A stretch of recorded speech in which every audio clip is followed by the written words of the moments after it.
Muito bem. Bom dia a todos. Estamos gravando. Como é que estão? Tudo certo? Dia 28 de maio, aula 8. A aula 8 é a terceira e última parte do capítulo de comunicação. Eu acho que é o nosso maior capítulo, né? Que a gente dividiu aí numa primeira parte, numa introdução mais geral. Da aula passada, RPC e RMI, né, chamadas remotas de procedimentos e métodos, e hoje com fila de mensagens. Só que na aula passada o final foi meio corrido com RMI, né? Vamos só dar uma retomada e mostrar ele executando, funcionando, porque a nossa próxima atividade, a ser passada hoje, é em cima do RMI, tá? Então, vamos dar uma olhada com calma, mas é bem sossegado. Eu vou registrar já a frequência, né? 8 e 6, acho que quem veio. Quem não veio tá ou trabalhando, ou dormindo, ou sem internet, ou várias outras coisas. Então, deixa eu só anotar já aqui. Temos o seu Arthur Pazeto, Brenda e Camila Poser. Estou fazendo Brenda, Camila Poser. Camila Lopes não se encontra. Temos o João Vitor, Luan e Marcos. João Vitor, o João dos Reis não se encontra. Luan e Marcos. Jonathan também não se encontra. Temos o Maurício e a Rebeca. Temos aqui o Maurício e a Rebeca. Então, o Robson não se encontra e o Salomão também não. Muito bem. Está feita a frequência.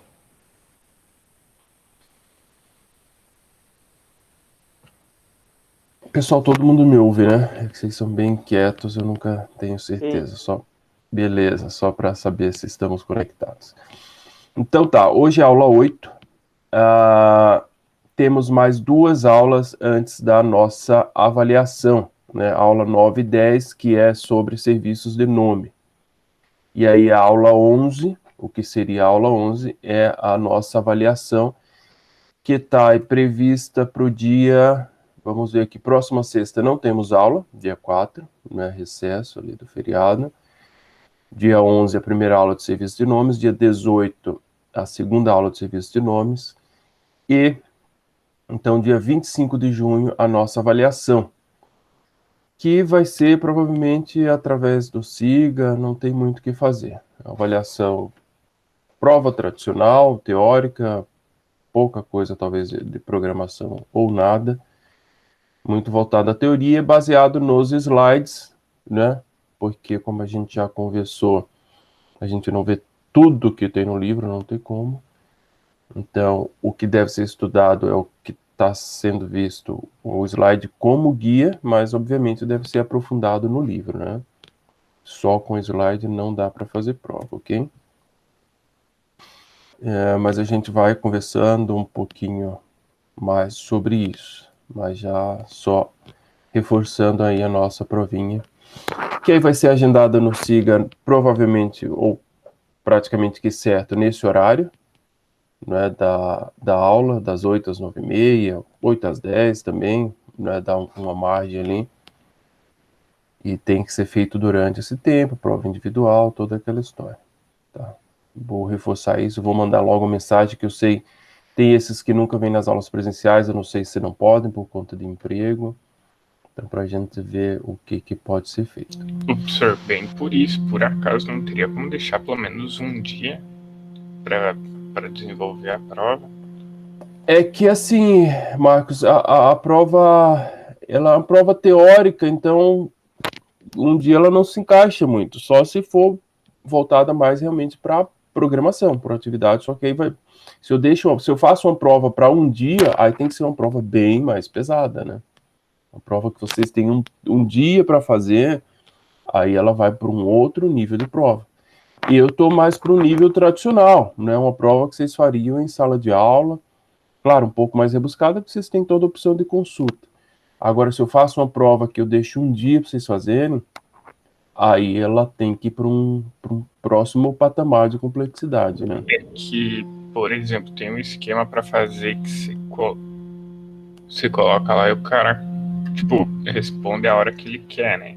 Dentro do dia, por exemplo. Mas daí se coloca um tempo pro cara, tipo, ó, você tem 1 hora para fazer o questionário. No Siga dá para fazer isso?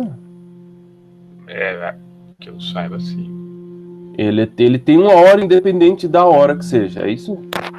Isso, que eu saiba, dá para fazer ou com ele ou com o Moodle, professor.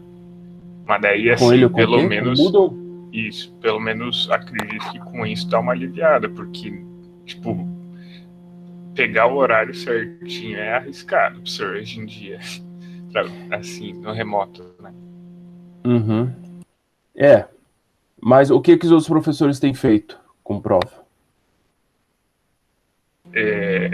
Foi passado uma data mais pra frente e tinha que entregar as coisas na data. Mas aí é mais um trabalho do que prova, né? Prova mesmo a gente vai fazer no Moodle, que aí o professor libera, tipo, a gente tem do dia 1 até o dia 7 para fazer. Aí quando a gente abre ela, a gente tem ali 1 hora para fazer ela. Passou 1 hora, fecha. No Moodle dá para fazer isso. Sim. Tá. Bem, temos um mês aí. A minha ideia não é esse tipo de prova que vocês tenham um dia, a duração de dinheiro para fazer, né? Porque senão aí vou ter que realmente cobrar muito.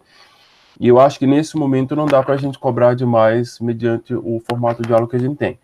Mas a flexibilidade não vejo problema, né? Só que eu vou dar uma olhada então se o Siga permite fazer isso. Senão, de repente, eu crio um Moodle da turma ali só para essa aplicação. Mas no Siga, é que o Siga você define a hora ali, hora de abertura, hora de fim. Eu acho que no Siga não dá. Não sei se vocês chegaram a fazer alguma coisa assim no Siga. No Siga, não. E com o Moodle, quem que tá fazendo assim para vocês? É o Wanderson. Tá. E os outros professores não vão fazer prova? Não, os outros eles dão um trabalho só. Uhum. A ideia do segundo bimestre é também ter o trabalho. Mas é que é uma disciplina teórica, né? Principalmente essa primeira parte aí tem que ser, infelizmente tem que ser prova. Tá, mas isso eu vou dar uma investigada então no Moodle para a gente fazer nesse formato, ok? Fica o compromisso. Deixa eu até anotar aqui já.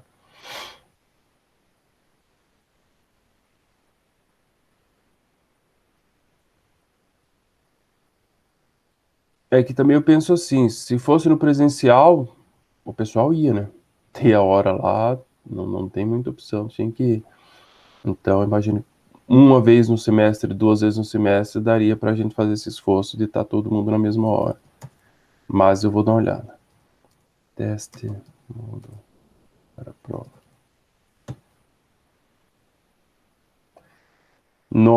Na pior das opções, eu crio em 2 horários. Um de manhã e um final do dia, à noite, para quem trabalha. Talvez seja uma segunda opção. Tá, então vamos trabalhar.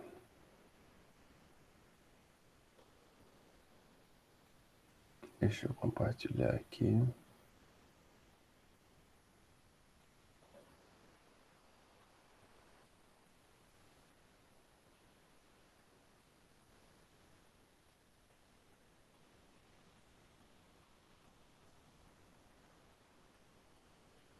Vocês estão vendo a apresentação? Sim. Beleza. Eu vou desligar a câmera para minimizar aí o impacto da rede para todos nós. Tá, então na aula passada, só para a gente retomar rapidamente, a gente viu a parte de chamada remotas de procedimentos / invocação remota de métodos, né? E a gente viu que basicamente muda aí o paradigma, né? A chamada remota de procedimento e paradigma estrutural, procedural. E o RMI em paradigmas orientado a objeto. Então, o ganho, né, basicamente de um para outro, são os benefícios do paradigma orientado a objeto, que vocês já conhecem muito bem. Claro que aí, naturalmente, vem atrelado também o ganho de linguagens mais modernas, mais atuais. Mas, de forma geral, essas duas tecnologias, ou, enfim, eu prefiro enxergar como uma única, ela traz a possibilidade de não só a gente fazer uma comunicação remota de uma forma mais crua, como a gente viu em sockets, né, que é uma troca de mensagens em baixo nível, onde você tem toda a preocupação, não só com a conexão, com a comunicação em si, mas com a conversão ou tratamento de tipos de dados que são mais brutos, né? Acaba que a gente trabalha ali com troca de arrays de bytes.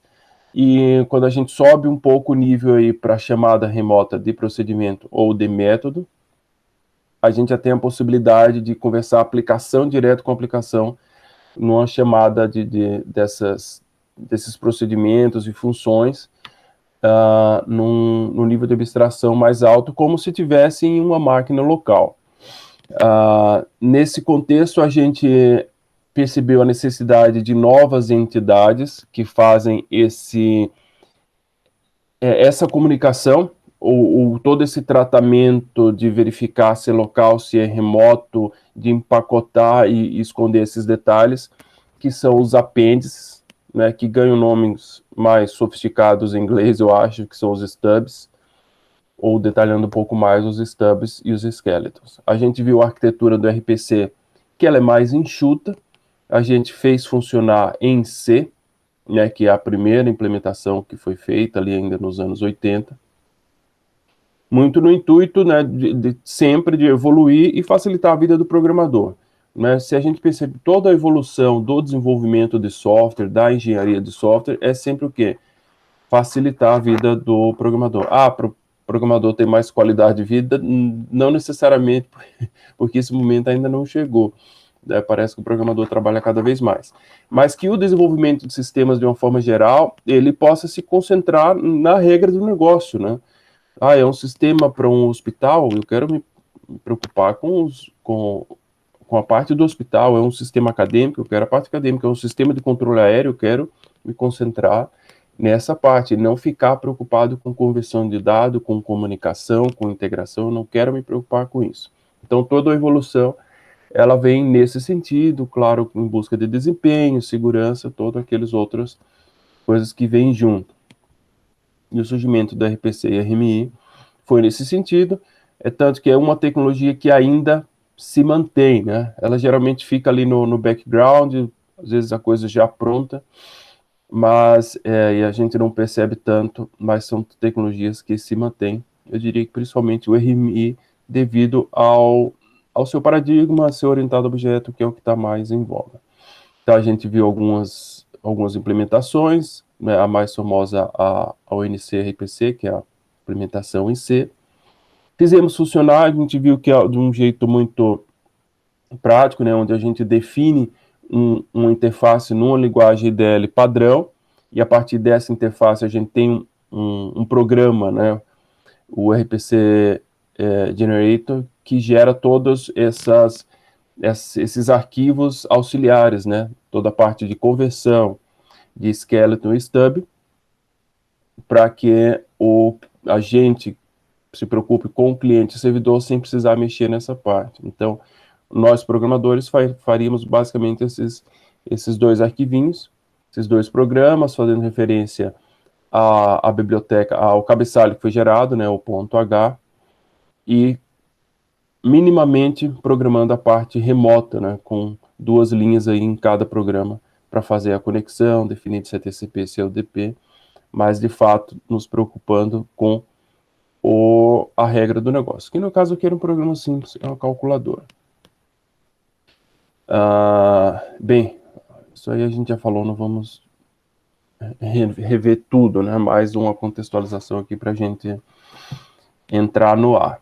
E aí a gente foi para o RMI, como eu falei, basicamente é um RPC no mundo orientado a objeto, com todas as suas facilidades, né? E todas as vantagens que a orientação a objeto traz para nós.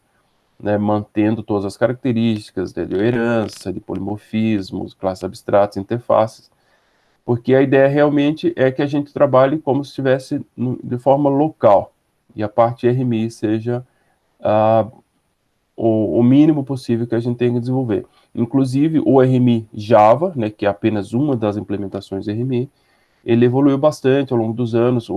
As figuras dos skeletons e dos stubs, elas praticamente sumiram da visão do programador, porque a gente não precisava programar, mas tinha que gerar, tinha que distribuir esses arquivos. Hoje nem isso precisa, então tá bem mais simples. A partir disso, a gente deu uma olhada na arquitetura do RMI, que ela se tornou um pouco mais detalhada, mais específica do que o RPC, né, com algumas entidades aí, meio que pegaram o RPC e destrincharam ali os stubs e skeletons em outras entidades, né, com a figura do servan, que é quem faz propriamente a execução do serviço, aí o skeleton se mantém, né, que faz ali toda a conexão e os empacotamentos e desempacotamentos das mensagens a serem transmitidas, e a figura do dispatcher, ou despachante, que é quem recebe as requisições. Mas, mais uma vez, basicamente é o RPC, né, de um jeito mais sofisticado, muito característico isso na orientação objeto, né, de pegar coisas que já existiam, dar uns nomes, claro, trabalhar um pouco mais, mas dar uns nomes bonitinhos ali. Mas na prática, não muda muito. E aí falamos da existência de algumas implementações, o Corba, né, uma tecnologia que se manteve aí muito em evidência nas últimas 2, 3 décadas. Não sei dizer como é que está o Corba hoje no mercado, mas certamente tem muita coisa, muito sistema, pelo menos legado. No sistema novo eu acho difícil ter muita coisa, mas legado tem bastante, porque o Corba era bastante utilizado, e aí muito em C++, depois no Java, e aí, né, pesquisando, eu vi que tem no Python também. Nunca vi no Python como é que funciona o Corba, mas se o Python implementou é porque ainda tem demanda. E aí eu acho que a mais famosa desse modelo de objetos distribuídos é realmente o Java RMI, que aí é o objeto de estudo da nossa disciplina, né? Poderíamos ver Corba? Poderíamos, mas como eu falei, eu acho que já não cabe a gente destrinchar o Corba, né, mediante o que já existe hoje de mais atual. Então a gente opta pelo Java RMI.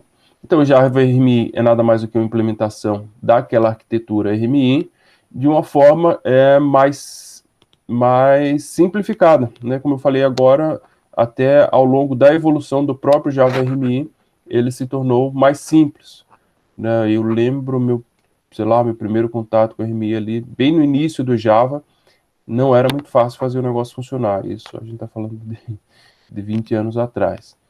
E aí, retomando agora com a disciplina, no mestrado mexi um pouco, não tinha mudado muito, mas aí são 15 anos atrás. Mas agora ele se tornou bem mais fácil, né? Muitas configurações que tinham que ser feitas em linhas de comando, uma quantidade de arquivos maior, nada disso tem mais. Então, hoje a gente tem praticamente 3 entidades, o cliente e o servidor, obviamente, e uma entidade no meio ali, que é o RMI Registry, que é um serviço de registro, basicamente um serviço de nome, onde você publica o seu objeto remoto, dizendo eu tenho um objeto, vai ser publicado de alguma forma o que ele provê de serviço, e quem quiser utilizar vai buscar nesse serviço de nomes, olha, eu quero esse objeto, me dá uma instância, eu vou chamar ele. Né? Se a gente transpõe isso para um modelo local, né, onde a gente sempre programou, quando a gente quer um objeto, a gente pega a classe e instancia um objeto.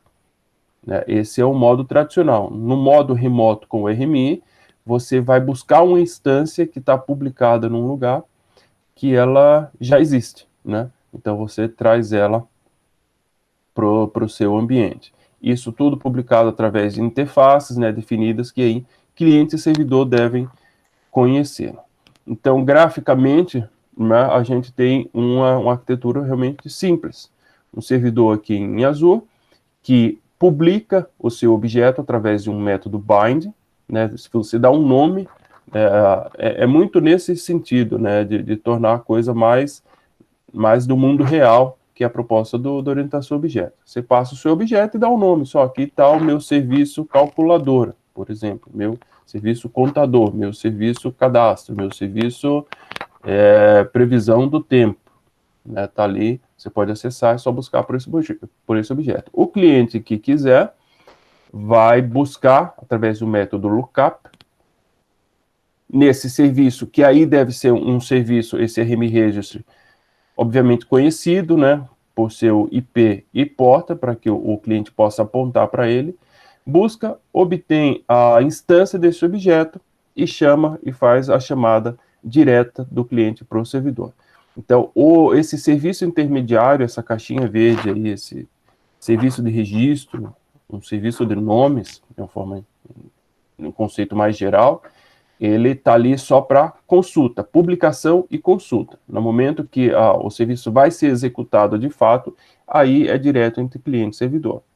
Esse serviço, esse RM Registry, ele é um programa, de fato, né, um servidorzinho, de fato. Ele pode ser rodado, né, dependendo da forma que o seu sistema foi construído, ele pode estar rodando lá no teu sistema operacional perenemente, né? Tem o programinha que é RM Registry, você só passa a porta e ele fica rodando em background, né? No caso do Unix, você passa esse IA comercial, ele vai ficar rodando eternamente em background. Ou você pode fazer o controle dele de iniciar e de finalizar através do próprio código Java. Foi a opção que eu escolhi para o nosso exemplo. Tem essa linha de comando, um método estático aqui para criar o registro, create registry, você só passa a porta, e ele vai criar o registro e armazena nesse objeto do tipo registro. Então, esse é um serviço que ele deve ser previamente criado antes que o servidor publique o seu objeto remoto. E o que temos de código? Tudo também muito tranquilo.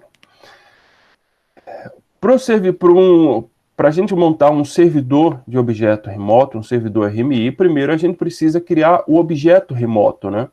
São duas coisas distintas, por isso que na arquitetura ele faz questão de separar isso, né? O que é o servidor, né, RMI, com a parte de conexão, de publicação, e o que é o serviço de fato, né? O negócio que você está oferecendo.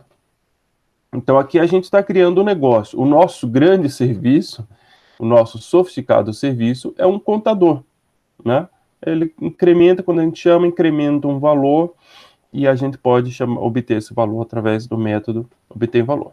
Então, ele tem apenas dois métodos. Um método incrementa, que pega um valor iniciado provavelmente como zero, né, ou natural, e um outro método que retorna esse valor.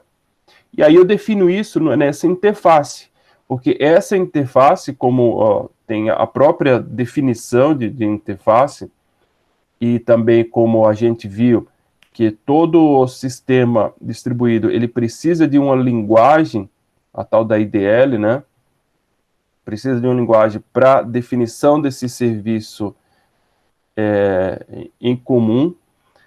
Aí no C, a gente fez naquela linguagem lá, e no específica, criada para isso, e no Java é com a sintaxe da própria interface do Java, né? Poderia ser a definição da interface numa linguagem criada própria, poderia ser em XML, poderia ser em JSON, mas quando o RMI foi criado, foi definido que essa interface, essa IDL, né, Interface Definition Language, seria na própria sintaxe da interface do Java. Então, está aqui, e como vocês conhecem já o conceito de interface, e acredito que também no Java, é apenas a definição dos métodos. E o que torna ele remoto? O fato dele herdar, tá aqui um extends remote. Então, o fato dele herdar dessa classe remote, que aqui eu omiti os import para ficar mais enxuto, mas quando a gente for para o Eclipse eu mostro. Essa classe remote é uma classe do pacote RMI. Então, o fato da gente, só o fato da gente herdar da classe remote, eu já estou dizendo que ele é um objeto que pode ser publicado remotamente, pode ser acessado remotamente.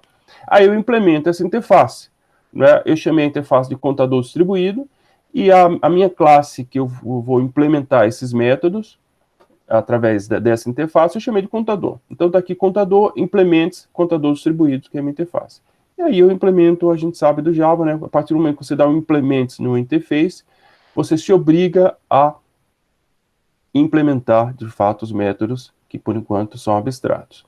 Então, meu incremento é muito simples, é um atributo que eu defini aqui como público, poderia ser privado, né? Deveria ter sido privado. Um atributo inteiro, ele incrementa, e o obtém valor, que simplesmente retorna esse valor.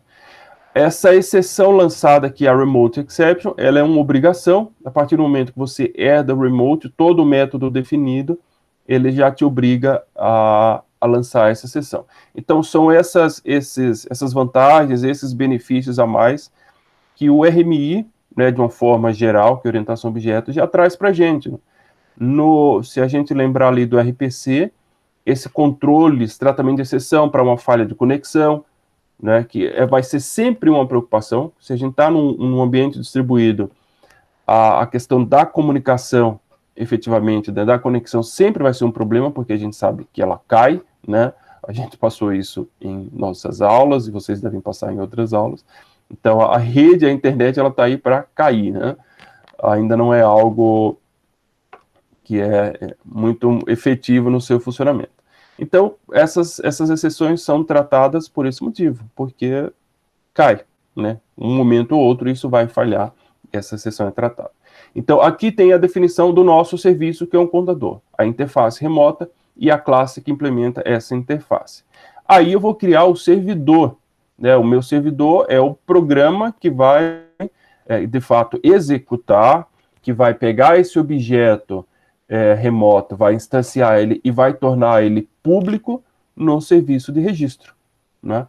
Então, entendamos a diferença, né? O serviço aqui, que é um contador, que poderia ser um serviço muito mais sofisticado, mas por questões didáticas, essa parte aqui a gente já domina, né? Que é o algoritmo, o negócio, mas poderia ser um serviço muito mais sofisticado.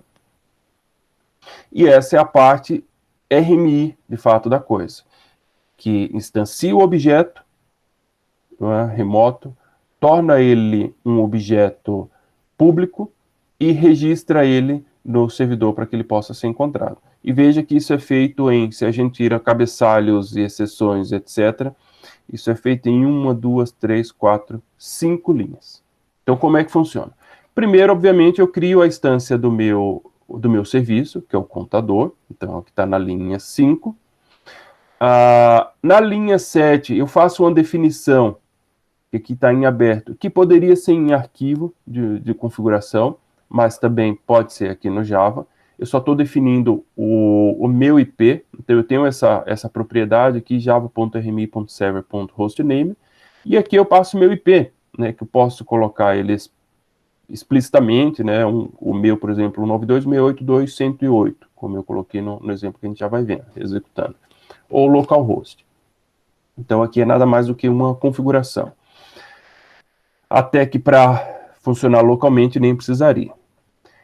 Aí a linha 8, né, é a que a coisa acontece de fato, né, onde eu pego o meu objeto C, que é o contador, que está aqui no finalzinho, eu, através desse método exportObject, da classe unicastRemoteObject, eu exporto ele dizendo, ó, objeto remoto, agora você tem uma estrutura de stub, de skeleton, de apêndice, você deixou de ser apenas um serviço, uma classezinha que soma e retorna valor, para se tornar um objeto daqueles, se vocês lembrarem da arquitetura, daquela camada intermediária, que tem todos os poderes de empacotar a mensagem, enviar, receber a mensagem, desempacotar e entregar o resultado, né? Então, é essa linha que faz tudo isso. Então, eu exporto ele e ele vai me retornar um objeto de que tipo? Do meu objeto remoto, que é o contador distribuído. Esse aqui, ó, contador distribuído é remoto. Então, é através desse objeto remoto, esse objeto comum entre cliente e servidor, que a coisa vai acontecer. Então, eu tenho um objeto comum, que é do remoto, mas é um objeto local. Eu exporto esse objeto e aí eu tenho o meu stub, o meu apêndice, o meu skeleton. Ok? Poderia ser skeleton aqui, que a gente está do lado do servidor. Mas stub a gente aprendeu que é o nome mais geral, ou apêndice em português, que eu acho estranho. Então, eu uso em inglês. Ok? Exporto, e aí faço um cast aqui, porque ele exporta um object da forma geral. Eu só faço um typecast para o tipo da classe que eu estou utilizando, que poderia ser qualquer um que a gente criou. Então, aqui está criado o objeto. O último passo que falta agora é esse aqui, né, que a gente colocou como passo 1, de tornar ele público, que é registrar ele no serviço. Então, primeiro eu crio o serviço aqui na linha 11, como a gente havia visto aqui, né? Eu crio esse serviço, que é o RMI Registry, coloquei uma porta aleatória qualquer, 1, 2, 3, 4, 5, poderia ser qualquer outra porta, obviamente uma porta não padrão para não conflitar com os serviços já existentes no computador. Então, coloquei essa aqui, está rodando o serviço de background, e aí eu publico. Faço essa amarração, né? Bind, de fazer a amarração. Publico o stub, que é o meu objeto remoto, criado aqui na linha 8, com o nome de meu contador. Então, vejam que esse nome ele é um string, é um nome da mesma forma que a gente publica um site na internet, uma aplicação na internet, e dá um nome de um site, lá de meusite.com.br, né? Dá o nome de bb.com.br, facebook.com.br. Aqui eu também estou dando um nome à minha aplicação, que aí no caso é um objeto remoto, que eu chamei de meu contador. E aí, servidor rodando, né? Só dou uma mensagem aqui para ele perceber, para a gente perceber que ele está executando. Então, se eu venho aqui, a gente já vai olhar o código, eu já deixei aqui tudo mais ou menos encaminhado. E vamos olhar o código primeiro. Deixa eu abrir o Eclipse. Verdade. Não tem muito mais, né? Além dos imports ali. Mas só para a gente ver a coisa. Ver se a teoria e a prática batem realmente, né? Que deveriam. Ou deverão. Então aqui tá todos os projetinhos da aula. Isso aqui eu passo para vocês, tá? Eu acho que eu já coloquei no site, né? Não siga, não lembro. Então, a gente parte do objeto remoto.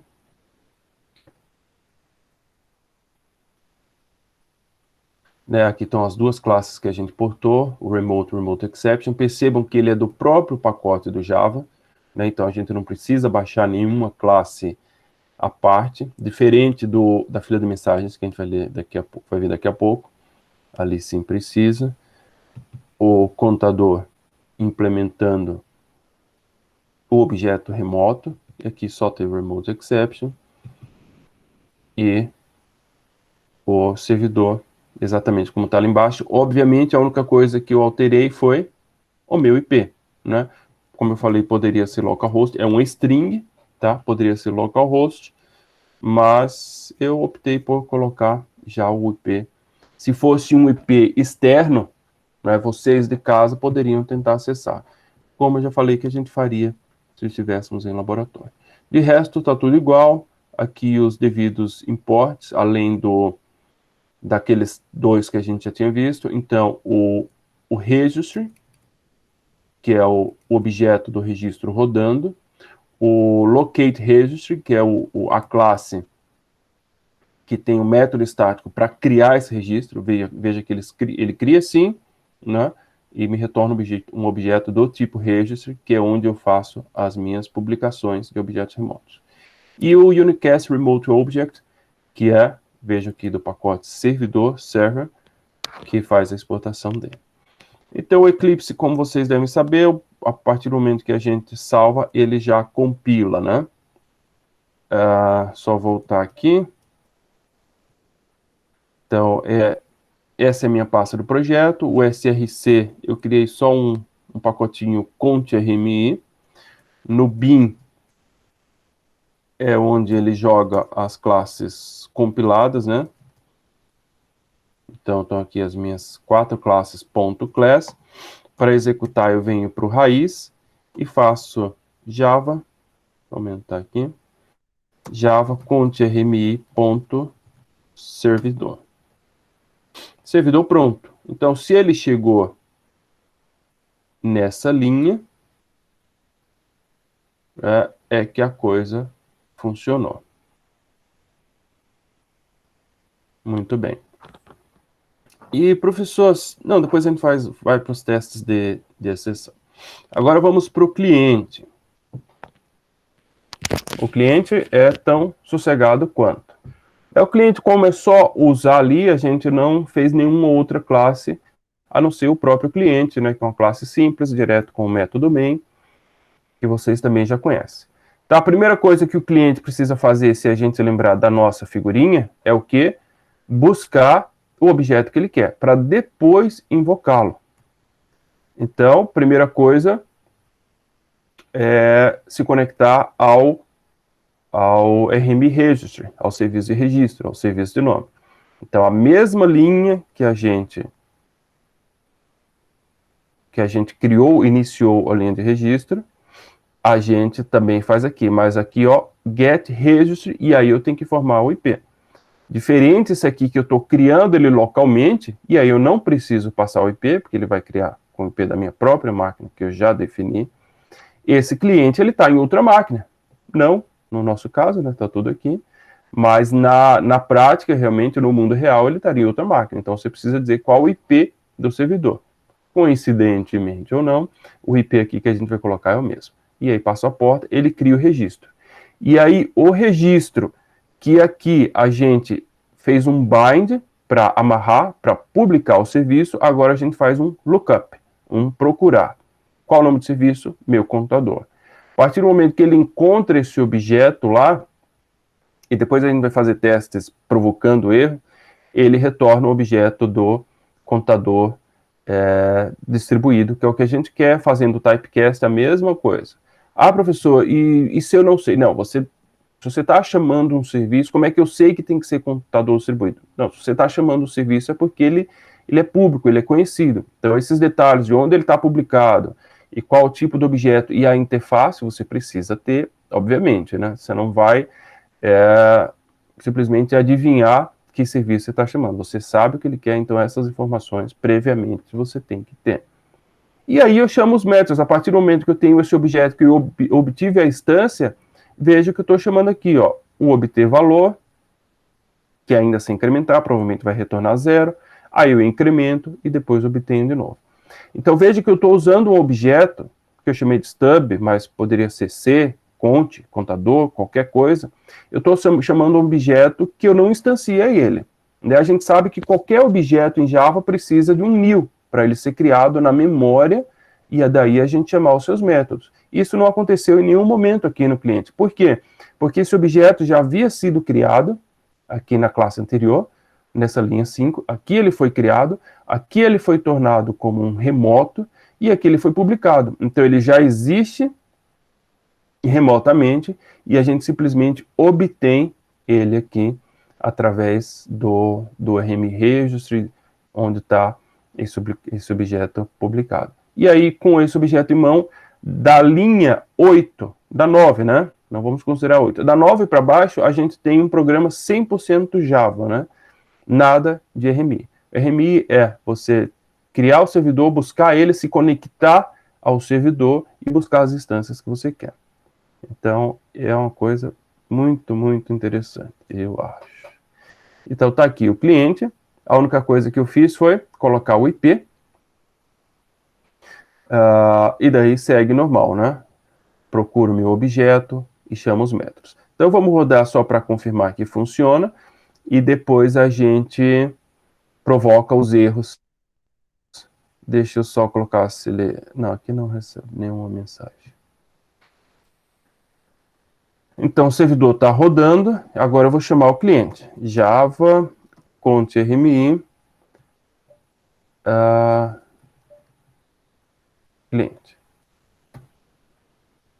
Valor 0, valor 1. Né? Ele chamou, incrementou, se eu chamo, ele vai...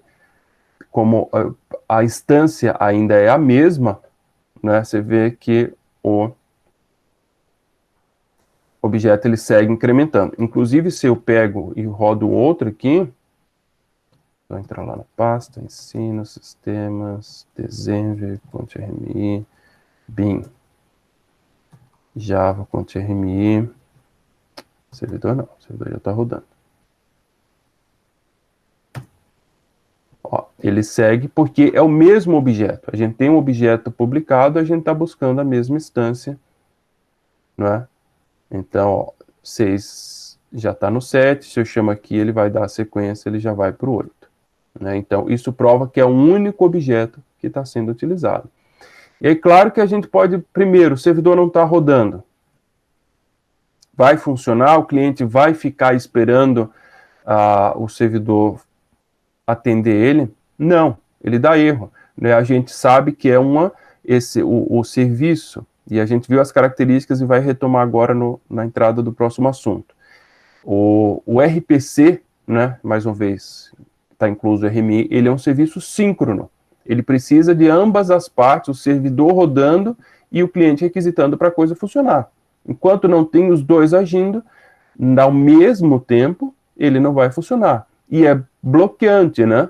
Enquanto o cliente manda a requisição, enquanto o servidor não retorna, ele vai ficar bloqueado. A gente pode simular isso.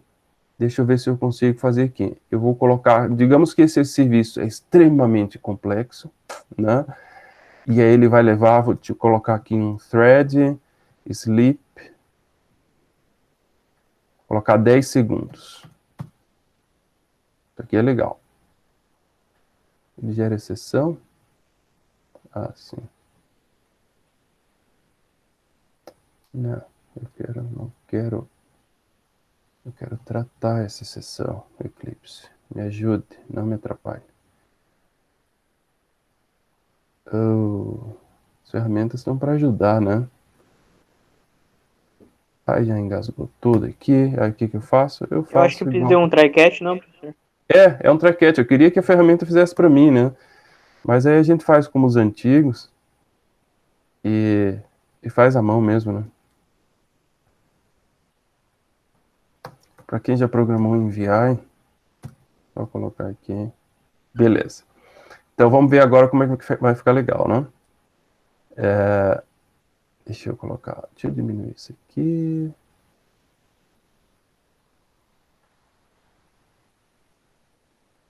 Tá rodando o servidor. Deixa eu limpar a tela. Ó, ele está bloqueado, porque agora o meu algoritmo é extremamente complexo, ele leva 10 segundos para rodar. Vamos lá, acho que eu coloquei 10 segundos. Ó, agora rodou. Enquanto isso, ele ficou bloqueado. Vamos ver aqui como outro cliente se comporta também executando isso.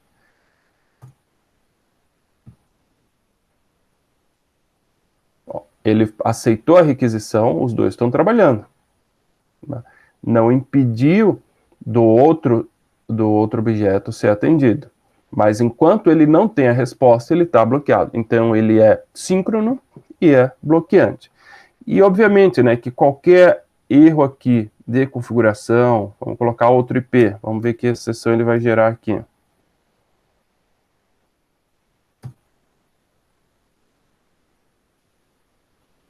Ó. Connect IO accept, exception create connection, não há rota para o host. Né? Então, são esses tratamentos de exceção que a gente ganha como um brinde no RMI. Da mesma forma, vamos ver o serviço se eu coloco o IP errado.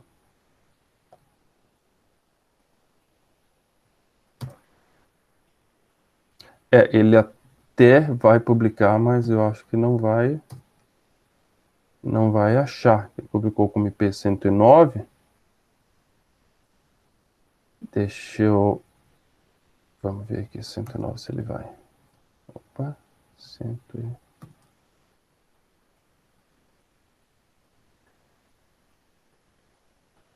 Vou rodar como 109 e publicar como 109. Então veja que eu estou apontando para o mesmo lugar, mas não é o IP válido, né? O meu IP não é isso, então ele não encontrou. O servidor até rodou, né? Ele publicou como aquilo, mas o cliente não consegue encontrar. Da mesma forma, vamos voltar para o original aqui, 108, servidor 108. Se eu busco o objeto meu contador, não, meu contadora,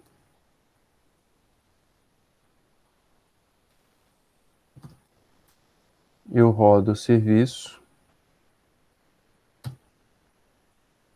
ó, not bound exception. Então não adianta a gente também não procurar pelo serviço correto, né? Ou não instanciar, não fazer o typecast. Ah, vou instanciar isso aqui como um string.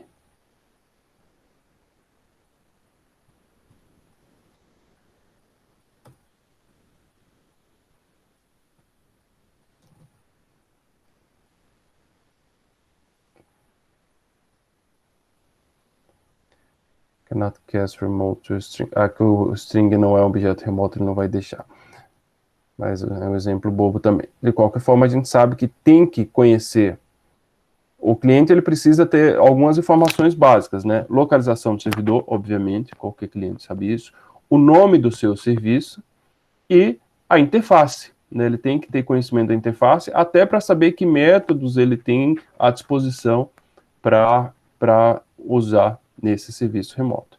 Tá? Então, vejam, talvez a gente não perceba, através de uma execução local ou de um serviço tosco, como é... Eu não salvei? Ah, não salvei. Que é um contador, mas eu imagino que a gente já... Meu contadora. Sai bagunçando o negócio e depois não funciona. Agora sim. E dá para tirar os 10 segundos ali também, né? Vai. Ok. Contador. Então a gente já consegue perceber as possibilidades que a gente tem de fazer com essa tecnologia na aplicação remota. E daí eu tirei uma tarefinha, é um exercício, né? É um mini trabalho, por isso que eu simplifiquei bastante, porque é só a caráter de atividade, não de projeto mesmo, para vocês com o RMI, e aí eu já vou dar toda a estrutura aqui de conexão, vocês fazerem um bate-papo bem simples entre duas pessoas, manda a mensagem, o outro recebe, e depois o outro responde. Então fazer um negocinho legal é a tarefa aí, mas aí eu vou dar 3 semanas para vocês fazerem, que tem a próxima que a gente não tem aula, até o final da... Enfim, até antes da prova ali, a última aula antes da prova, na verdade. Enfim, tá publicado lá, acho que eu deixei até o dia 18... Cadê junho? Tá até o dia 17, 18. Para fazer um bate-papo simples entre duas pessoas usando cliente e servidor com o RMI. Então é um exercício bem divertido de fazer. De repente até vocês tentam usar entre vocês aí para ver se a coisa funciona. Depois a gente pode até testar quando vocês fazerem, testar durante a aula para ver o negócio funcionar, tá? Vai ser uma atividade bem interessante. Beleza, gente? Então esse é o Legal RMI. Tenho certeza que todos gostaram, se divertiram e viram todas as possibilidades que dá para fazer com essa tecnologia. E aí a gente parte para a última etapa. Ó, observem que sempre no último slide, né, eu faço referência ao tópico do livro, né, lembrando que a gente não vê o capítulo novo, perdão. Então, o tópico do livro que a gente viu o assunto. Né, a introdução lá da comunicação é o 4.1, a RMI RPC 4.2, a fila de mensagens que a gente vai ver agora, 4.3, e ali já é suficiente para esse capítulo do que vocês precisam para a prova. Comunicação orientada a mensagens. Esse aqui, sim. Ah, tá, estava faltando esse slide. Beleza, seguimos? Tudo ok por aí? Estão em silêncio, eu vou considerar que está tudo ok. Deixa eu ver se Opa, tivemos mais chegada aqui. O João. E quem mais? Ah, não. Aí o outro sou eu. Sou dois eus. Então, só depois colocar a frequência do João. Comunicação em enfileiramento de mensagens, né? O que é isso e para quê? Né? Como eu falei na turma de vocês, eu sempre gosto do porquê, né? Da gente estudar, não simplesmente, não, tá na grade, vamos estudar, tá no currículo, vamos estudar. Mas qual a necessidade ou que tipo de demanda as comunicações orientadas à mensagem, ou as filas de mensagem, o enfileiramento de mensagem, o que ela traz a mais para a gente que Socket não resolva, ou que RMI, RPC não resolva. Então a gente precisa contextualizar para poder entender bem a diferença entre essas duas e que tipo de demanda ela vem atender. Então, da parte do protocolo de comunicação, a gente, já sabe muito bem o que são protocolos, são regras, acordos que a gente define para que a coisa funcione. Esses protocolos a gente sabe que podem ser orientados à conexão ou não. O modelo de comunicação cliente-servidor é baseado no paradigma request-response, né, pedido e resposta, e aí a gente viu 3 implementações até então. Sockets, de uma forma mais crua, né, no nível mais baixo, e agora RMI e RPC. Os servidores eles podem atender uma requisição do cliente da forma sequencial ou concorrente. Sequencial ele vai atender uma vez, um pedido por vez, isso vai, né, a cada pedido ele vai bloquear e vai enfileirando os demais pedidos, atendendo um de cada vez. Já o concorrente não, cada requisição ele cria uma nova thread, um novo subprocesso, um processo filho, para atender essas requisições de forma paralela, de forma concorrente. O endereçamento desses serviços, ele pode ocorrer de algumas formas, né? A gente pode ter um conhecimento, a necessidade de um conhecimento prévio, anterior, como é o caso no socket, né? A gente tem que saber IP e porta. A gente pode divulgar essa localização através de broadcast, né? Espalhando a localização dele para toda a rede, o que em alguns tipos de serviços não é interessante, ou pode, como a gente viu agora com o RMI, permitir que esse serviço seja localizado através de um serviço de nomes, né? Como a gente viu agora com o RMI Registry no Java. A gente já percebeu, né, inclusive agora na prática, o que são a diferença de serviços síncronos e assíncronos, né, bloqueantes e não bloqueantes. A gente viu tanto no Socket quanto no RMI e RPC serviços síncronos, né, a gente tem o servidor rodando, e aí o cliente, ao requisitar, ele para, esperando a resposta, né? Às vezes é necessário, eu só consigo dar sequência com aquela resposta, mas às vezes seria interessante eu seguir funcionando a minha aplicação. Quando eu tiver a resposta do servidor, ótimo, eu a utilizo. Mas no que a gente viu até agora de Socket, RMI e RPC, a gente tem serviços síncronos, ou seja, bloqueantes. O cliente precisa que o servidor esteja funcionando, né? E o cliente ele fica bloqueado enquanto ele está sendo atendido. E o assíncrono, né, obviamente, é o contrário. Nenhuma das partes fica bloqueada. O cliente ele pode requisitar, mesmo sem o servidor está funcionando, da mesma forma que, quando ele é atendido, ele não precisa ficar esperando para seguir o seu funcionamento, né? Então, temos o síncrono e o assíncrono. E, por último, a gente tem a questão do armazenamento, né? Da gente ter um armazenamento temporário, uma espécie de um buffer. A gente tem as possibilidades com e sem armazenamento. Se o servidor precisa ficar esperando a mensagem, ele retorna de forma imediata, então seria a opção sem armazenamento. Ele manda a mensagem e ela morre ali, ela se perde. O cliente consome essa mensagem de forma imediata. Ou tem a possibilidade de ter uma área, um espaço ali intermediário, onde o servidor ele publica, ele deixa disponível ali para que o cliente tenha um tempo para consumir. Então, a gente viu aí que essas 6 características, né, onde a gente conseguiu identificar de forma bem clara os serviços ou as tecnologias, as implementações que a gente viu até agora, né? Elas usam TCP, UDP, o RMI, RPC e o socket. Elas conseguem atender de forma concorrente ou sequencial, isso é uma opção. A localização de algumas precisa ser prévio ou tem a opção também de ser publicado no serviço de nome. Todas elas aí no caso, são bloqueantes e não tem esse espaço de armazenamento. Então, algumas características deixam a desejar, dependendo da demanda da aplicação, e elas vêm ser atendidas pela comunicação orientada à mensagem.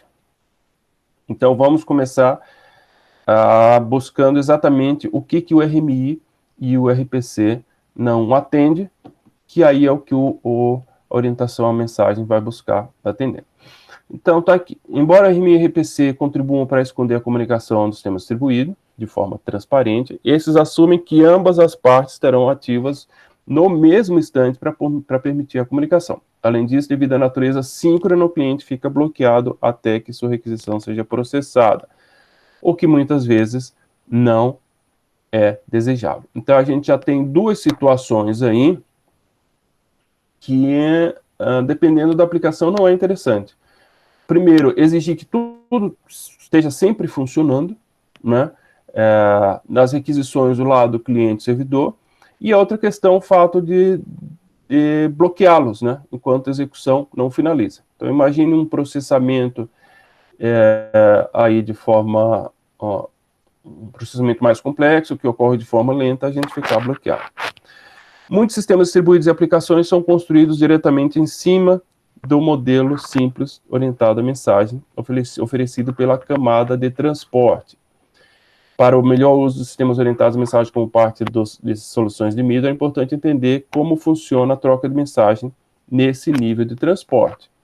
Aí é que aí a gente traz o socket, né, que também é troca de mensagem, só que de uma forma muito crua, muito primitiva, onde existe, que a gente já viu, uma preocupação muito grande com a questão da conversão, das conversões de dados. Então, só que a gente já conhece, sabe como é que funciona. Então, vamos ver em que parte a gente consegue atuar para evoluir essa tecnologia, que são os sockets. Então, que passos a gente tem para o seu funcionamento? Do lado do servidor, a gente tem essas etapas de criação do socket, da amarração, da publicação dele, de passar a ouvir o serviço, aceitar a conexão, fazer a troca de dados através de leituras escritas e fechar. Do cliente também é criado o socket, aí é feita a conexão, né, que está sendo escutado do lado do servidor, e faz a troca de mensagem. Então, vamos olhar aí o detalhe de cada uma dessas etapas. Professor, mas a gente está vendo o socket de novo? Não, a gente está entendendo agora o socket para ver em que parte ele não nos atende, ou a parte que ele pode evoluir para se tornar um serviço mais eficiente. Então, partindo do início aqui, né, a primeira primitiva, o socket. O servidor cria um novo canal de comunicação para um protocolo de transporte específico. Então, aqui é criado o próprio socket, que a gente já viu que ele pode ser criado seja com TCP, seja como UDP. Internamente, a criação desse canal significa que o SO reserva recursos para atender o envio de mensagens de e para o protocolo especificado. Então, no momento que é criado um socket, o sistema operacional já reserva aquele recurso, aquele canal, para futuramente receber a conexão. O bind é a amarração que a gente faz do endereço local com o socket que foi recentemente criado. O servidor deve vincular um socket, um endereço IP de sua máquina junto com o número da porta. Então, é aqui que a gente, com esse canal que foi criado de socket, a gente só ele vai atender nesse IP e nessa porta específica. Então, aqui ele se torna um serviço de rede efetivamente. O listen é a etapa onde ele passa a ouvir, a ficar escutando a comunicação, esperando conexões, no caso de protocolos orientados à conexão, né, que é o TCP. Quando a gente, na aula anterior que a gente fez aquelas execuções do socket, a gente viu que com o UDP, ele não precisa se preparar para efetivamente a troca de mensagem. Simplesmente manda a mensagem, se tiver lá responde, se não tiver não responde, né? A ideia do UDP é ser mais simples, mais eficiente nesse sentido. Mas, então, o listen, essa primitiva listen só existe para a comunicação orientada à conexão. Essa é uma chamada não bloqueadora que permite ao SO reservar reservar buffers suficientes para o número específico de conexões que o servidor está disposto a aceitar. Mas, se vocês lembram, isso fica mais evidente no exemplo em Python, que a gente passa até 5 conexões, 10, 100, 1000 conexões. Isso é interessante para o sistema operacional se preparar para receber até esse número de conexões, lembrando para o caso de comunicação orientada à conexão. Então, isso aqui não fica bloqueado, ele recebe e já libera. Já o accept, essa é uma chamada, é uma primitiva bloqueadora, porque aí o servidor ele vai parar aqui. A gente roda o servidor, ele segue, etapa, segue, e aqui no accept ele para. Né? Enquanto não houver uma requisição, ele não vai seguir adiante. Então, é uma etapa bloqueadora. Quando chega a requisição, o SO local cria o socket com a mesma propriedade original e retorna ao chamador, sendo que esse novo socket é responsável por manipular a comunicação propriamente dita. Então, aqui ele está parado. Quando chega uma requisição do cliente para conexão, né, está aqui no mesmo nível, ele cria um novo socket para estabelecer essa conexão e seguir os passos adiante e já torna a esperar uma nova requisição. Né? Do lado cliente, os passos são mais simples, mas também, né, inicia com a criação do socket, e aí, diferentemente do servidor, eu não preciso fazer nenhuma amarração com IP local, porque ele vai buscar um serviço remoto. Aí, já na primitiva Connect, sim, ele precisa especificar o endereço, né, IP e porta para ir buscar esse serviço remoto para a sua conexão.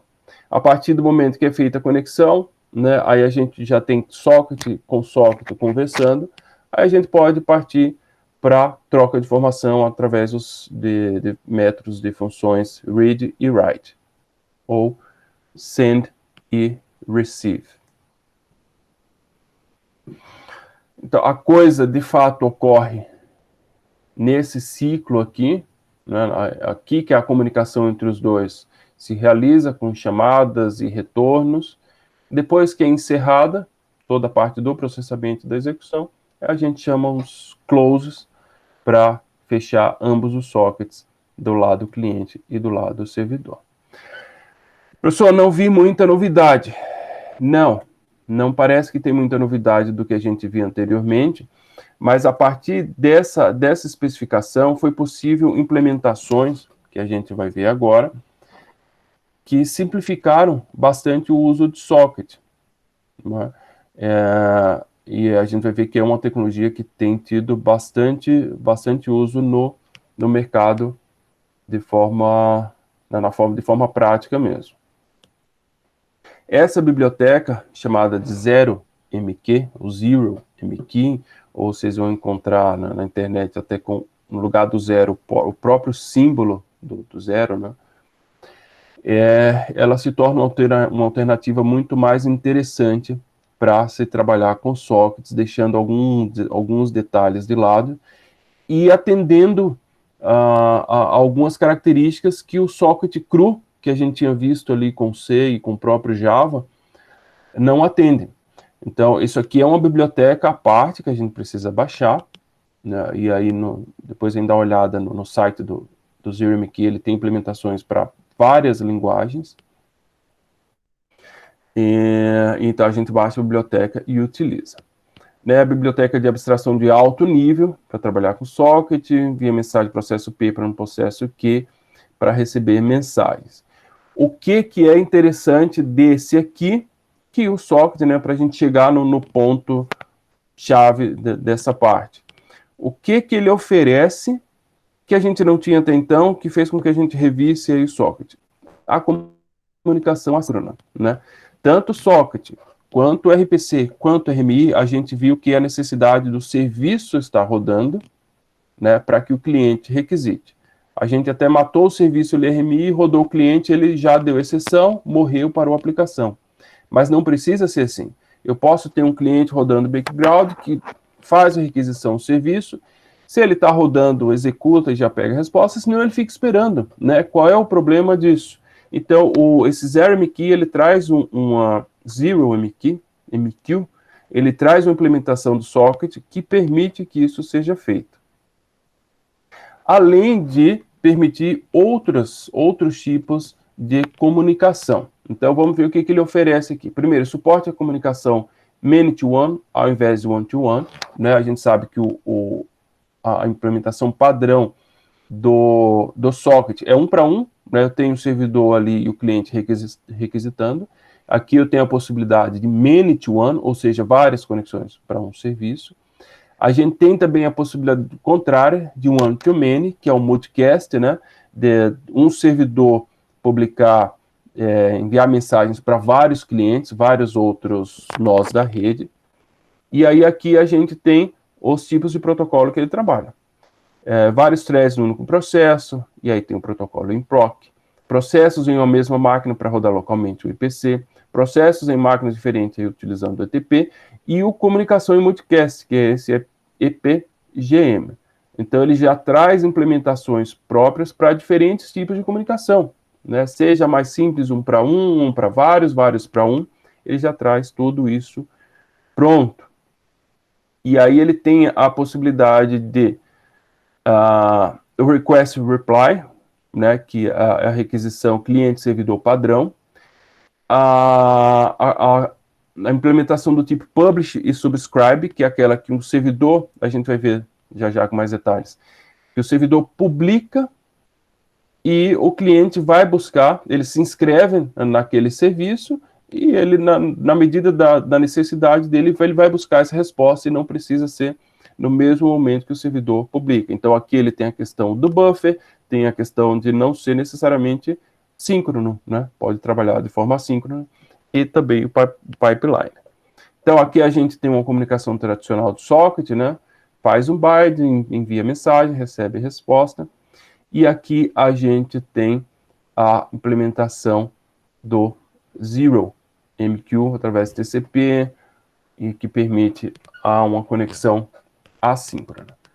Então, o que a gente tem de código, né, para ver se isso efetivamente, o que ele traz de diferença pro socket tradicional, que vale a pena a gente gastar esses 15 minutos, 10, 15 minutos até agora. Deixa eu ver a nossa hora. Opa, ainda temos um tempo. Então, aqui eu tenho o meu servidor socket. Então, aqui eu tenho um contexto da classe do tipo zContest, e aí vejo aqui os imports. Aqui eu quis deixar evidente para a gente perceber que não é pacote padrão do Java. É um pacote que eu baixei, que já vou mostrar para vocês. Então, o zContest está nesse org.0mq. Crio o contexto, e aí aqui eu crio um socket a partir desse contexto. Defino o tipo de conexão, aqui response, ou seja, é um serviço, né, que vai responder a uma requisição, e faço a amarração, né, com o TCP, não preciso definir meu IP, ele vai pegar o IP local. E aqui numa repetição infinita, né, eu coloquei num while true, ele vai receber quantas requisições forem necessárias, né? Ele fica aqui recebendo a conexão, e aqui através, recebo da mesma forma. Então, isso aqui não muda em relação ao socket tradicional, porque eu recebo um array de byte. Só converto ele aqui para string e mando uma resposta de volta. Então, vejam que aqui Na verdade, de forma geral, não muda muito, né? Aqui, nada. Eu recebo e envio. A diferença é que isso aqui me permite a comunicação assíncrona, né? Do lado do cliente, basicamente a mesma coisa. Crio a conexão, crio o contexto, e aí a conexão eu faço crio o meu socket, só que agora é uma requisição, ou seja, isso define ele como cliente, e faço a conexão por IP. Aqui, no caso, o localhost. Envio a requisição, né, e depois pega a resposta do servidor. Então, isso aqui não é nada diferente, né, de forma prática, digamos, do que a gente viu com o socket tradicional. A diferença, basicamente, nesse exemplo, é o caráter assíncrono que ele permite. Então, vamos dar uma olhada aqui. Eu fechei meus terminais, não precisava ter fechado. Ah, não, eu já tenho aberto ali.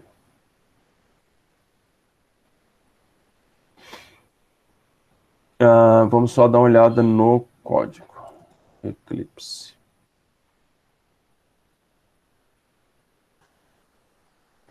Então vejam que assim, professor, você está dizendo que esse socket ele é melhor que o outro. Sim, em termos de socket, sim, porque ele vai fazer tudo o que o socket tradicional faz e um pouco mais. Então, sim, seria sempre uma opção melhor. Mas do que o RMI, ele é melhor? Não, então, peraí, aí vamos com cuidado.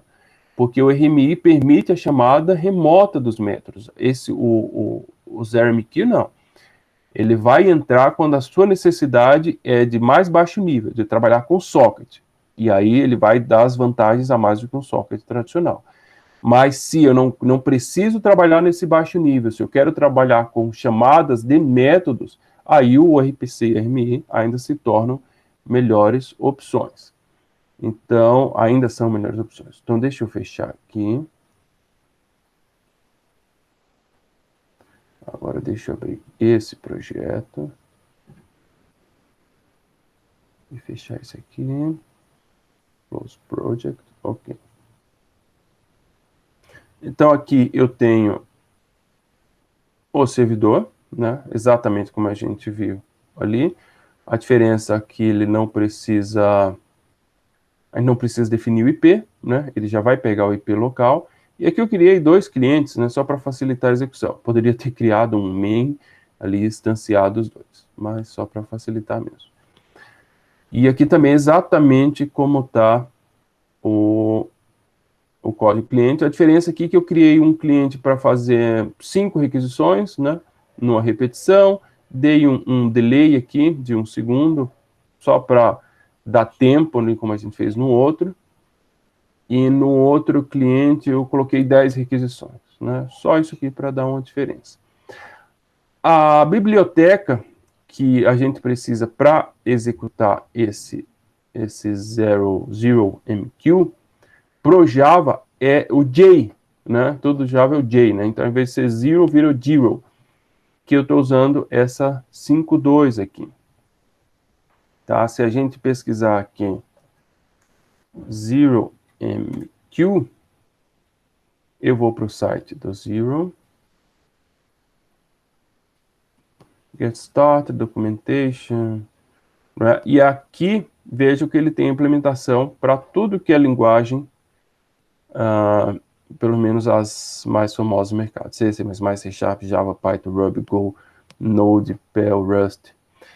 Então, vejam que é algo que efetivamente, né? Que é uma biblioteca que tem bastante uso e bastante procura, justamente por essas facilidades que ela traz a mais em relação ao socket padrão, o socket comum. Então, vamos executar. Na execução, a gente vai ver que são 2, se mantém como um serviço simples. A diferença que a gente vai perceber então aqui já está a linha de execução, a única coisa que eu coloquei mais é um class path apontando para a biblioteca, já que é uma biblioteca externa, a gente precisa informar na hora de executar, né? Servidor rodando. Agora vamos rodar o cliente.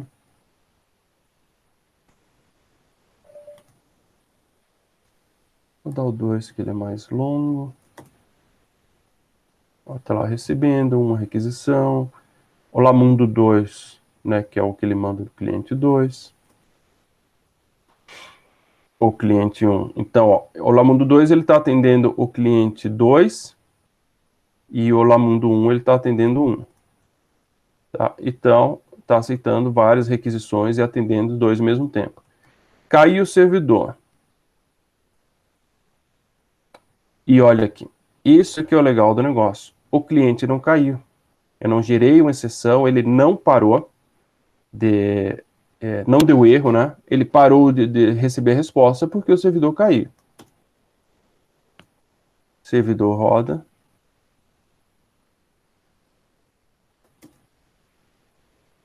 E o cliente torna funcionar. Então, essa é a possibilidade que a gente não tinha no socket, não tinha no RMI e no RPC, que é da comunicação assíncrona. Né? Aqui a gente tem uma requisição-resposta, mas a gente viu que ele atende também a possibilidade da conexão do tipo publish e subscribe, que é você publicar, né, o serviço pode cair, a gente vai ver isso agora, e depois o cliente buscar essa resposta. Então, são benefícios que essa biblioteca ela traz para a gente quando pensar em socket. Né? Vou trabalhar com socket. Preciso usar a biblioteca tradicional? Não, tem uma biblioteca que ela traz mais benefícios para a gente. Beleza. E por que, professor, o senhor trouxe isso agora e não trouxe lá junto com o socket? Porque justamente isso aqui fica numa virada, né, de tipo de aplicação, né, para sistemas distribuídos, que a gente sai do mundo síncrono, né, que é o requisição-resposta padrão, que atende a grande ou uma boa parte das demandas das aplicações distribuídas, mas outra parte não. Em outra parte, a gente precisa que esse caráter assíncrono ele permaneça. Até porque, quando a gente fala de cliente-resposta 1 para 1, né, você ter duas pontas funcionando, ótimo, né, é muito mais fácil de garantir. Mas quando a gente tem um sistema distribuído e a gente tem várias entidades que trabalham em conjunto, você querer garantir todas funcionando ao mesmo tempo e todas se integrando, tendo características diferentes, isso já é muito mais complicado. Então, muitas vezes, nesse contexto, tecnologias como RPC, RMI e o próprio socket não atende. E aí a gente precisa de algo a mais. E é o que a comunicação orientada à mensagem nos traz. Vamos tentar dar uma acelerada aqui, mas se a gente não, né? A gente não vai terminar, aí eu faço a complementação do assunto através de aula gravada, tá? Posto o vídeo gravado da aula, depois faço uma complementação com um segundo vídeo. Não se preocupe em relação a isso. Temos 7 minutinhos. Então, deixa eu só fazer uma introdução. E aí, depois, eu gravo o resto da aula para vocês. Então, o que é essa comunicação orientada a mensagens? Comunicação persistente por mensagens. A gente tem um conceito do middleware orientado a mensagens, né? Ou MON, que na verdade é do inglês, Message Oriented Middleware. Sistema de fila de mensagem. Ele provê suporte à comunicação assíncrona e persistente. Então, o assíncrono a gente já tinha ali naquele socket, mas a gente não tinha comunicação persistente, que é o que você, como servidor, publicar a mensagem e mesmo que o servidor caia, o cliente consegue obter essa mensagem também. Né? A essência desses sistemas é que eles oferecem capacidade de armazenamento de médio prazo para as mensagens. Né? A gente viu que se eu não fizer o controle no cliente no socket, mesmo que ele não caia, quando o servidor ele para, né, quando eu retomo o servidor, eu tenho que fazer esse trabalho no cliente. E a proposta de um serviço orientado a mensagens é que o servidor publique a mensagem e o cliente possa consumir mesmo que o servidor não retome, né? Que ele possa consumir todas as mensagens ali e ele tenha um tempo para isso.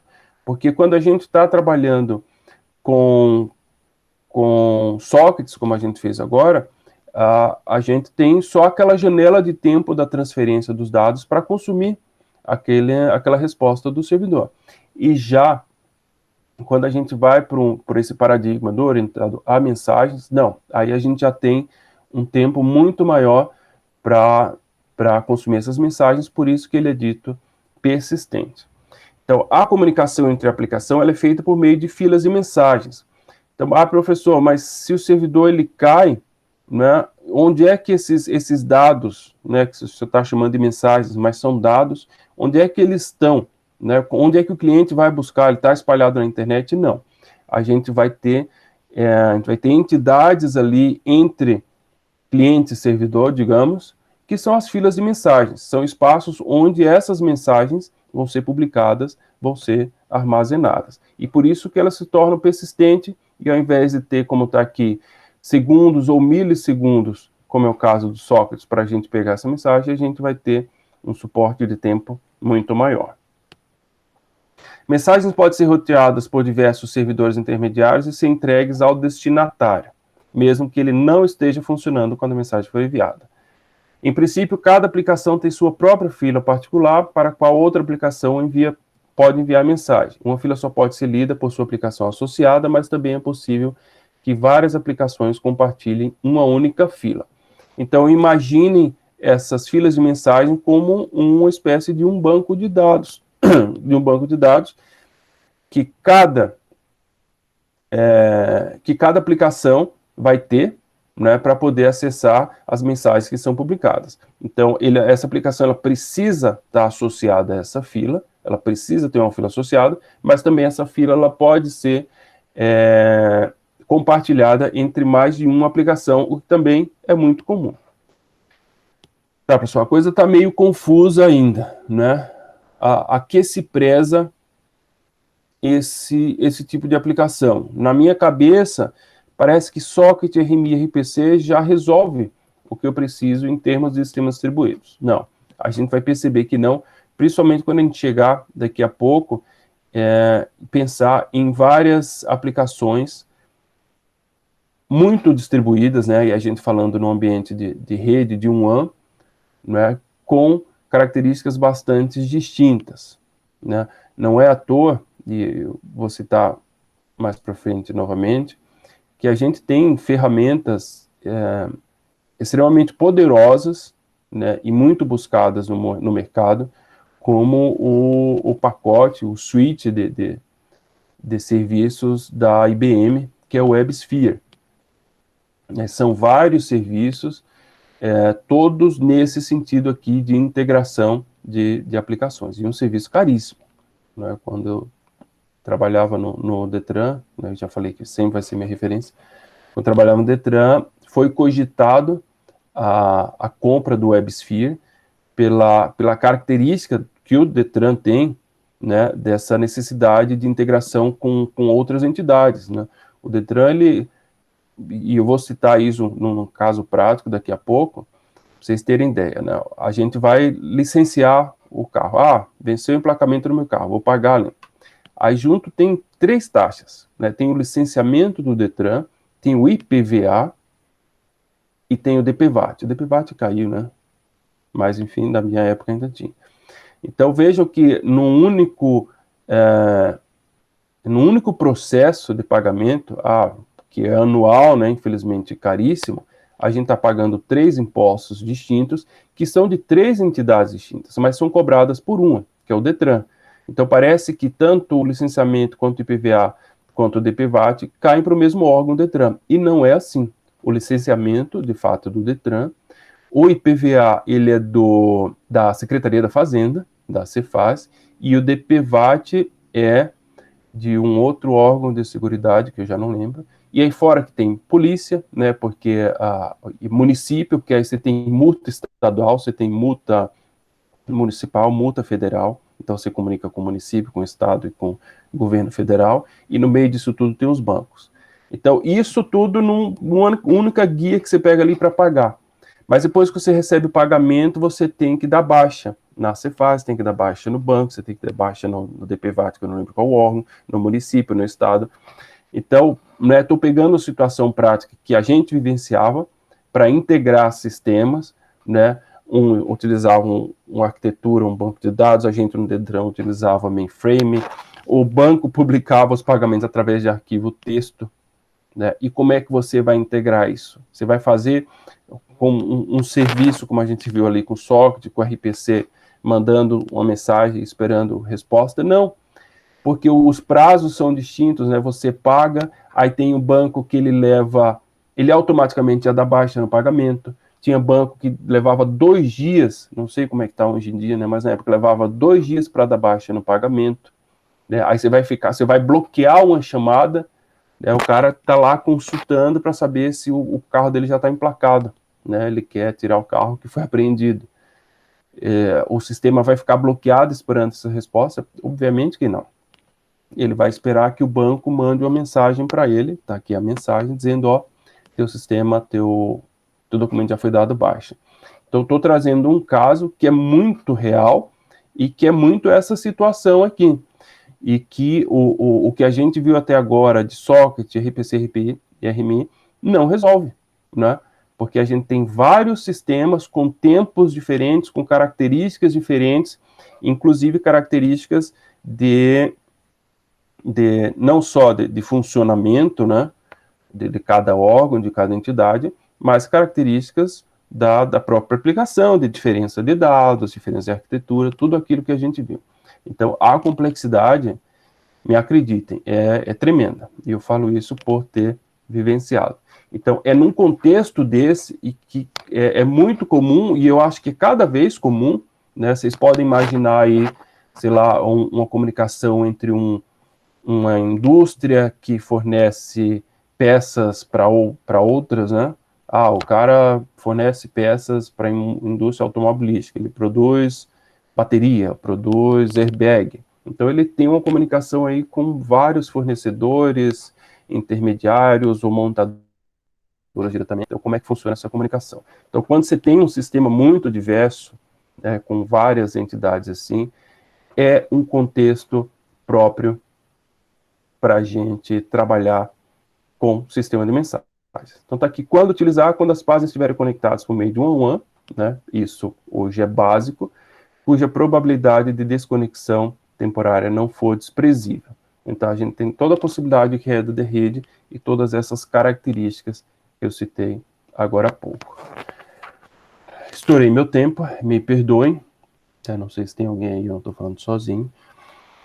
Mas eu quis pelo menos fazer a introdução para que vocês entendessem pelo menos o contexto, né, ou as características desse sistema de fila de mensagens, diferenciando do que a gente viu anteriormente. Então a gente encerra a aula aqui, pelo menos síncrona. Eu já vou seguir aqui gravando e já vou publicar para vocês, para a gente não perder tempo, né, e vocês poderem já ter acesso ao material. Tá joia, gente? Vocês têm alguma dúvida? Vocês são cada vez mais quietos. Eu acho que depois a gente cabe até uma conversa na próxima aula sobre essas aulas síncronas, né? Porque a ideia é que a gente interaja, mas, enfim, não tenho muito retorno de vocês. São muito quietinhos. Mas isso a gente conversa num outro momento, tá? Fica aqui o meu compromisso para dar uma olhada no Moodle para aplicação da prova, tá? Para que a gente tenha, então, vocês tenham um período flexível para realizar a prova de vocês.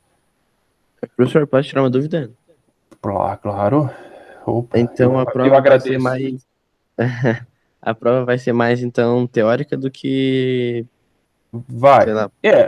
Porque é o que eu falei no início da aula, não sei, acho que você já estava, né, Maurício? Já. Já tava. A gente tem duas opções. Uma prova tradicional, né, que a gente faria em sala de aula e daria ali 1h30, 2 horas, que aí é uma prova mais voltada para a teoria. Ninguém vai fazer um programa, um sisteminha que seja em 2 horas, né? A não ser que seja algo muito simples, eu acho que não vale a pena, que é a minha opção. Apesar de não achar que seja o ideal, mas o que nós professores, temos mais sofrido nesse período remoto é justamente a questão das avaliações.